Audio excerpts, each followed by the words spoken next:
Hi, நான் உங்கள் பாவி. சோயா சங்க்ஸ்லாம் நிறைய டிஃப்ரெண்ட்டான வெரைட்டி ஆஃப் ரெசிபீஸ் பண்ணலாம். ஆனால் இந்த ரெசிபியை நீங்கள் இது வரைக்கும் கண்டிப்பாக ட்ரை பண்ணியிருக்க மாட்டீங்க. இந்த அளவுக்கு டிஃப்ரெண்ட்டாக வெரைட்டியான ஒரு சூப்பரான ரெசிபி. அப்புறம் இந்த ரெசிபி பிடிச்சிருந்தா சப்ஸ்கிரைப் பண்ண மறந்துடாதீங்க.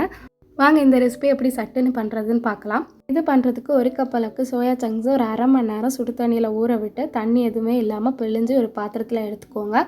இதில் கொஞ்சமாக உப்பு, மஞ்சள் தூள், மிளகாத்தூள், அப்புறம் கரம் மசாலா, அப்புறம் சிக்கன் 65 மசாலா, கொஞ்சமாக இஞ்சி பூண்டு பேஸ்ட்டு, அப்புறம் கார்ன்ஃப்ளவரு, கொஞ்சமாக கடலை மாவை ஆட் பண்ணி 2 நிமிஷம் ஊற வச்சு சூடாக இருக்கிற ஆயிலில் இந்த மாதிரி ஒன்றா போட்டு நல்லா ஃப்ரை பண்ணி எடுத்துக்கோங்க. அப்புறம் ஒரு கடாயில் நம்ம ஆல்ரெடி பொரிச்ச எண்ணெயிலேருந்து ஒரு 2 ஸ்பூன் அளவுக்கு எண்ணெய் எடுத்து 2 பல் பூண்டை ரவுண்ட் ஷேப்பில் கட் பண்ணி அதையும் ஆட் பண்ணி நல்லா பொரிய விட்டுக்கோங்க. அப்புறம் க்யூப்ஸாக கட் பண்ணி வச்சுருக்க ஒரு பெரிய சைஸ் வெங்காயம் அதையும் ஆட் பண்ணி நல்லா மிக்ஸ் பண்ணிக்கலாம். இதில் தலைவரே இவர் தான். இந்த பைனாப்பிளை குட்டி குட்டியாக நறுக்கி ஆட் பண்ணிக்கோங்க. ஃப்ளேவர் சூப்பரான டிஃப்ரெண்ட்டான டேஸ்ட்டில் இருக்கும். கொஞ்சமாக பெப்பர் ஆட் பண்ணிக்கோங்க.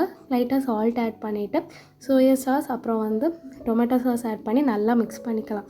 நல்லா மிக்ஸ் பண்ணதுக்கு அப்புறமா நம்ம ஆல்ரெடி பொரித்து வச்சுருக்க அந்த சோயா சங்க்ஸையும் எடுத்து ஆட் பண்ணி நல்லா மிக்ஸ் பண்ணி இறக்குனீங்கன்னா ஒரு சூப்பரான டிஃப்ரெண்ட்டான ஒரு சைட் டிஷ் ரெடி. கண்டிப்பாக ட்ரை பண்ணி பாருங்கள்.